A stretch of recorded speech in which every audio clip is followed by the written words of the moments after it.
Ganito ako ngayon, tahimik na nasasaktan.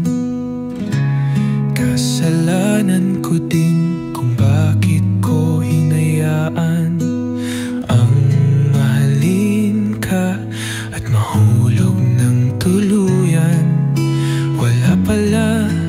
Wala palang pupuntahan.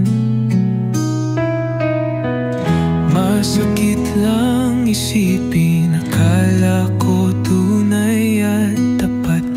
Ngunit pagdating sa dulo, hindi pala sapat. Nasayang ang panahon, hindi pala dapat.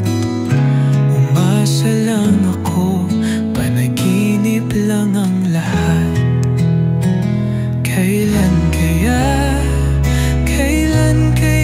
mawawala?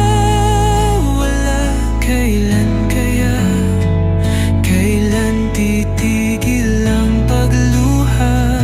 Natapos na ang lahat, kahit hindi na simulan. Umasa itong puso ko na totoo